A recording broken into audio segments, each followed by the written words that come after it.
Okay, Crawfish Dissection 101. Welcome. We're going to be learning how to dissect the nerve cord and the brain out of this crawfish today. It'll be a little bit different when we actually do it on dissection day because they'll be anesthetized on ice. This one is already dead and was frozen. So when you pick it up, it might still have some reflexes and be like dancing around. It's okay. You'll be able to tell if it's not anesthetized. It'll be running around. But the first thing that you want to do is get the claws off so you don't risk yourself getting hurt. So I have these kind of dissection scissors here. Hold it here and cut as close to the base as you can. Got it? Mm-hmm. Oh wow, this is still frozen. Okay. So cut this claw. Make sure it doesn't fly everywhere. And cut the, okay, the claw fell off. So you would cut that claw. The next step is to decapitate. So it kind of has a cheat code for you. There's this little line that is already on the crawfish, which is the line that we'll use to do the decapitation. If you're like me and you feel bad, don't feel bad. They can't feel anything, and people literally boil these things alive. So it's okay. You can look away if you want to, but kind of line up with that line on the actual crawfish. Make sure it's not going to hit your finger. And then go all the way through. Commit. The most important part is to commit to it. And there we go. Okay, pause. Okay, so now I have the brain in a separate one, or the head that you're going to get the brain out of later.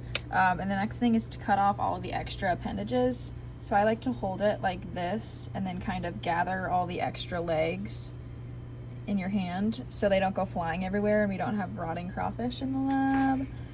So again, cut as close to the base as possible. You can kind of see where there's like a joint. You can cut along there.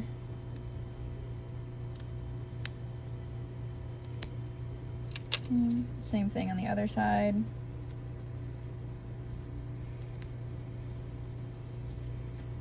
This is when, if it was a live one, they might start flipping their tail at you.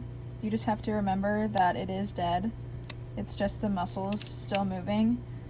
The last thing are these swimmerets. No, these are the swimmerets. The little tail fins. So we're going to cut the side ones off.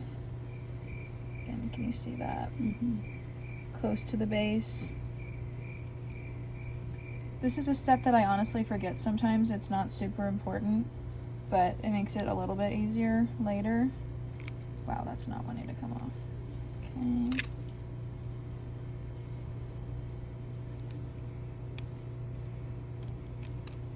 Okay, so now all this stuff here is just, we'll dispose of it later and we care about this part.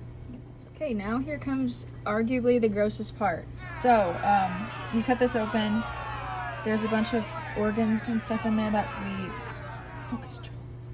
we don't really care about. So we just remove all of them so they don't kind of cloud our field of vision when we're dissecting. So again, this can just go with the other parts that we're disposing of later. This one is quite frozen. The other ones will be extremely goopy, for lack of a better term. Mm-hmm. So this will be a little bit easier. Wow, gross. Yeah, so just make sure you're removing all of the weird, colorful stuff in there, just so it's out of your way later. Okay, so now this is where kind of the actual main dissection part happens. So I've got most of this stuff cleaned out in there. And then if you actually look really closely, maybe it'll focus. The nerve cord lies along this tail plate. So it's on just the other side of this, right here in the middle. Just interesting to note to kind of remember where you're looking for it. So this next step is we have to actually cut around here to make it so that we can get into the nerve cord. So there's 4 leg holes and 1 claw hole. We're going to cut a deep cut in between these 2 sets and just keep cutting. It's kind of a hack job. You just kind of have to go through and make sure you're really cutting through everything. Then you can start cutting around the shell. It might crack. That's okay. It's just harder to then kind of pin it down later. But like you can see, this one cracked pretty badly. That's probably because it was frozen before. Keep cutting all the way around and just really start cutting through the meat of it.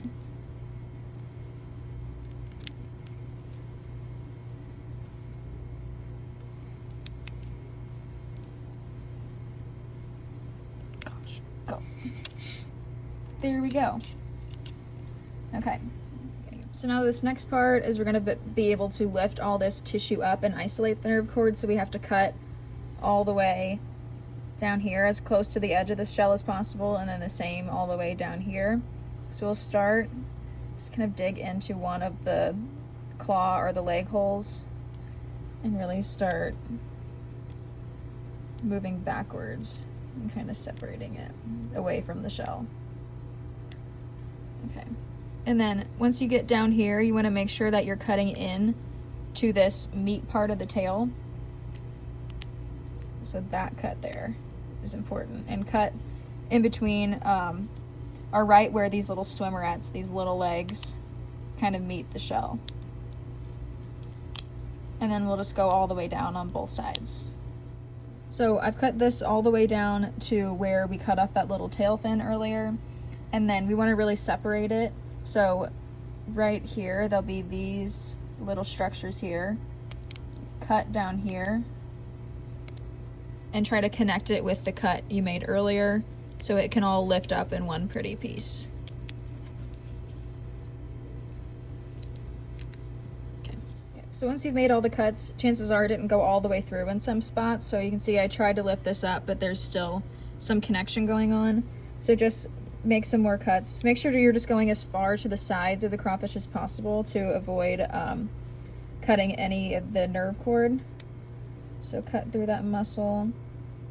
There's some organs that I missed earlier because it was frozen, but this white part here is the muscle tissue. And if that all stays in one piece, it makes it a lot easier. So try to just cut this side and kind of just keep isolating it and moving it up. Okay, so now that I've got this tissue all lifted up here, I pin down where the closer to the head part of the shell is, and then down by the fins, so I can kind of pick it up and maneuver this without worrying about it moving around. So I'm gonna move this way. Okay, so this next part, because the nerve cord is laying along this part here, you can see that we want to start pulling this muscle away from it so we can see that nerve cord and isolate it. So I'm going with the scissors, and carefully, you don't want to cut anything in the middle. Kind of just start moving it out of the way. You see there's some organ bits in there too. I'm going to use the tweezers actually and start pulling it.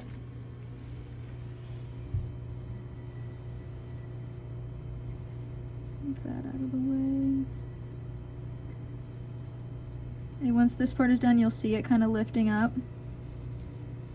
That's good, because then we can start cutting down the muscle on either side. Again, just going as far to the sides as possible to avoid cutting the nerve cord.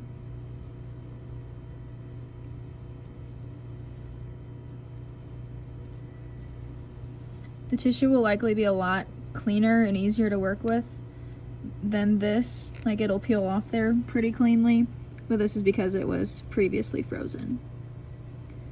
Okay, and actually, as you get moving down, make sure you're looking really closely because you'll start to see the nerve cord. So I'm gonna gently with my tweezers kind of go under it, and that's the nerve cord there. So you'll know because it's a really thin string with little ganglia on it. It's like a little, it's like if you put a tennis ball in a sock, I don't know. Yeah, it's like a little ball that's connected to the actual cord. So you want to make sure that you've seen it, that you don't sever it. So just keep making kind of small cuts away from it. This nerve we can cut there. Cut there. Just keep going until all that muscle is kind of laid back away from the cord. You make sure you don't want to stress it out too much. It's a little harder than you think it is. It's not going to just snap as soon as you touch it, but you just want to make sure you're not completely severing it. So now I can lay this part back, and we're going to take the tweezers and kind of just lift it up and make sure I can go down the full length of it and it's not kind of super tied down anywhere.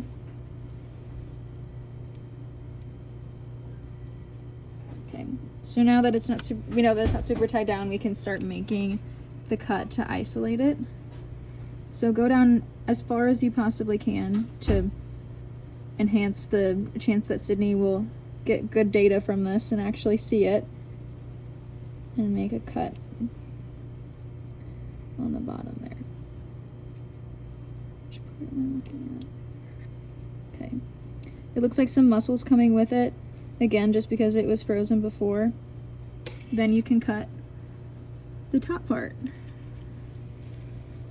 Let me make sure this is actually the cord. Yep. I'm gonna put some water in so hopefully we can see it.